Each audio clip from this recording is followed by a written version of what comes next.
আসসালামু আলাইকুম বন্ধুরা। নবম জাতীয় পে স্কেলে সর্বনিম্ন বেসিক আসলে কত হতে যাচ্ছে? জুলাই 2026 সাল থেকে নবম জাতীয় পে স্কেল বাস্তবায়ন হচ্ছে, এটা মোটামুটি নিশ্চিত। এখন একটা প্রশ্ন জেগেছে, কবে এই নবম জাতীয় পে স্কেলের গেজেট প্রকাশ হতে পারে? সেই বিষয়ে আমরা আজকে সকালেই একটা ভিডিওতে আলোচনা করেছি, যারা দেখেননি তারা দেখে নিতে পারেন।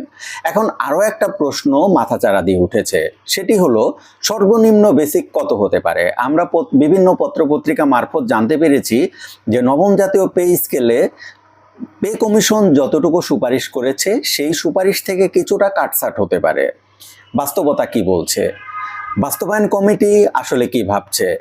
তাদের ভাবনা, আমাদের তথ্য এবং পত্রিকার রিপোর্ট নিয়ে আজকে অ্যানালাইসিস করার চেষ্টা করব। নবম জাতীয় পে স্কেলের গেজেট যখনই প্রকাশ হোক না কেন, সেখানে সর্বনিম্ন বেসিক আসলে কত হতে পারে এবং কতটুকু কাটছাট হতে পারে। আসুন বন্ধুরা, কথা না বাড়িয়ে আসল আলোচনায় চলে যাই। আমরা একটু অষ্টম জাতীয় পে স্কেলের দিকে যাব। অষ্টম জাতীয় পে স্কেল 2015 সালে বাস্তবায়ন হয়। 2015 সালে যখন অষ্টম জাতীয় পে স্কেল বাস্তবায়ন হন, যারা পুরাতন চাকরিজীবী আছেন তারা সবাই জানেন, শুরুতে একটু কথা হচ্ছিল যে পে কমিশন 11,000 টাকা তাদের চূড়ান্ত সুপারিশ করেছিল 20তম গ্রেডের জন্য। আমরা শেষ পর্যন্ত খবর পেয়েছিলাম বা নিউজ মারফত জানতেও পারছিলাম যে শেষ পর্যন্ত হয়তো বা 20তম গ্রেডধারীদের জন্য 11,000 টাকাই বাস্তবায়ন হচ্ছে। শেষ পর্যন্ত বাস্তবায়ন কমিটি সেটি কাটছাট করে 8,250 টাকা 20তম গ্রেডধারীদের জন্য সর্বনিম্ন বেসিক নির্ধারণ করেছেন। তার মানে দেখুন, বাস্তবায়ন কমিটি পে কমিশন যতটাই সুপারিশ করে না কেন, তারা সেটি কিছুটা কাটছাট করে। কিন্তু বর্তমানে 2026 সালের প্রেক্ষাপট সম্পূর্ণ ভিন্ন। আমাদের 2025 সালের অষ্টম জাতীয় পে স্কেলের উদাহরণ টানলে কিন্তু হবে না, কারণ 2015 সালে অষ্টম পে স্কেল হয়েছিল 5 বছর পরে, আর 2008 সালের পে স্কেল আরও কম সময়ের ব্যবধানে হয়েছিল, বা 2009 সালের পে স্কেলটা। এখন 2026 সালে আমরা যে নবম জাতীয় পে স্কেলটা পাচ্ছি, সেটি কিন্তু ইতিমধ্যে 11 বছর পার হয়ে গিয়েছে। এখন 11 বছর পার হয়ে 12 বছর ছুঁই ছুঁই, সেই সময় আমরা যে পে স্কেলটা পাচ্ছি, সেই পে স্কেলটাতে আমাদের ন্যূনতম মজুরি সেই লেভেলে থাকা উচিত, যে লেভেলে মজুরি হলে আমরা বর্তমান সময়ে ইনফ্লেশনের সাথে সঙ্গতি রেখে আমাদের দিন কাটাতে পারবো। এর সাথে সাথে আরও একটা বিষয় মাথায় রাখা উচিত, সেই বিষয়টা হলো আজ থেকে 5 বছর 7 বছর পর যদি পরবর্তী পে স্কেল হয়, সেই সময়টাতেও আমাদের বর্তমান পে স্কেলে নির্ধারিত বেতন দিয়ে চলার মতো অবস্থা তৈরি হতে হবে। তার মানে যদি এমন হয় যে আমাদের বর্তমানে যে বেসিক নির্ধারণ করছে সেটি দিয়ে আমরা 2026 সালে খুব স্মার্টলি চলতে পারছি, 27 সাল আসতে আসতে 28 সাল আসতে আসতে আমাদের এই বেতনটা আবার ব্যাকডেটেড হয়ে যাচ্ছে বা আউটডেটেড হয়ে যাচ্ছে, তাহলে দেখুন আমাদের পরবর্তী পে স্কেল আসার আগেই আমরা কিন্তু আবার অনেক বেশি দরিদ্র হয়ে যাব। এই কারণে পে কমিশন 20,000 টাকা সুপারিশ করেছে, সেটি কিন্তু সময়ের প্রেক্ষিতে অনেক কম ছিল। তবুও দেশের অর্থনৈতিক অবস্থার প্রেক্ষাপটে 20,000 টাকা আমরা মেনে নিয়েছিলাম একটা স্মার্ট অ্যামাউন্ট হিসাবে। এখন আর একটা সংখ্যা দেখা দিয়েছে, আমরা পত্রিকা মারফত জানতে পেরেছি যে সেই 20,000 টাকা থেকেও কিন্তু কিছুটা কাটছাট করার সম্ভাবনা তৈরি হয়েছে।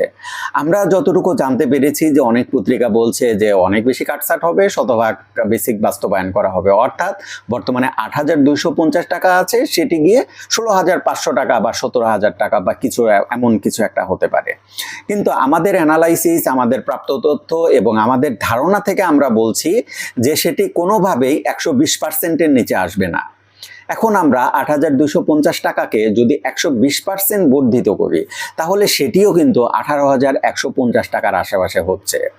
এখন আমাদের প্রাপ্ত তথ্য অ্যানালাইসিসের মাধ্যমে আমরা এতটুকু বলতে পারি যে 20তম গ্রেডধারীদের জন্য সর্বনিম্ন বেসিক কোনোভাবেই 18,000 টাকার নিচে আসছে না।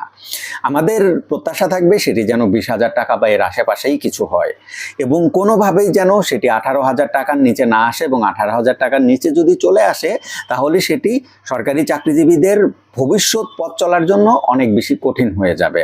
আমি বলছি না 18,000 টাকা সেটি যৌক্তিক, আমি বলছি না 18,000 টাকা সেটি স্মার্ট অ্যামাউন্ট বা সেটি কম বা বেশি। এখন আমি এতটুকুই বলছি, আমাদের প্রাপ্ত তথ্য এবং আমাদের অ্যানালাইসিস যেটা বলে আমি শুধু সেইটাই বলছি। শেষ পর্যন্ত কি হবে সেটি কিন্তু শুধুমাত্র বাস্তবায়ন কমিটি জানে, বা তাদের রিপোর্ট অনুযায়ী কিন্তু সেটি বোঝা যাবে। বাস্তবায়ন কমিটি তারা একটা স্মার্ট সিদ্ধান্ত নিয়েছে, সেটি হলো পে স্কেল চূড়ান্ত গেজেটের আগে তারা কোনো তথ্য বাইরে আসতে দিচ্ছে না। আমি এই সিদ্ধান্তটাকে শতভাগ একদম ভিতর থেকে সাধুবাদ জানাই। কেননা কারো যদি সদিচ্ছা থাকে কোনো কিছু বাস্তবায়ন করার, তাহলে প্রতিদিন নিউজ মিডিয়াতে এসে ঘোষণা দেওয়ার কিছু নেই, যেমনটাও অর্থমন্ত্রী বলেছেন। তো বন্ধুরা, এই ছিল আজকের ভিডিও। আমি একটু সামারাইজ করে বলি, নতুন পে স্কেলে বেতন একদম শতভাগ যতটুকু পে কমিশন সুপারিশ করেছে ততটুকুই বাস্তবায়ন হচ্ছে না, কিছুটা কাটছাট হচ্ছে, এবং সেই কাটছাটটায় এমনও কাটছাট হবে না যেটা সরকারি চাকরিজীবীদের জন্য একদম বোঝা হয়ে যাবে। তো বন্ধুরা, আজকের ভিডিও এতটুকুই ছিল। আপনাদের কার কোন তথ্য দরকার আপনারা কমেন্ট বক্সে কমেন্ট করবেন। আর এখন থেকে আমি আমার এই ইউটিউব চ্যানেলেই পে স্কেল নিয়ে নিয়মিত ভিডিও শেয়ার করব। আগের চ্যানেলে সঙ্গত কারণে আমি ভিডিও শেয়ার করছি না। তো যারা পে স্কেল নিয়ে তথ্য জানতে চান তারা এই চ্যানেলে সাবস্ক্রাইব করে রাখতে পারেন। আজকে এই পর্যন্তই, অন্য কোনো দিন অন্য কোনো টপিক নিয়ে কথা হবে। আসসালামু আলাইকুম।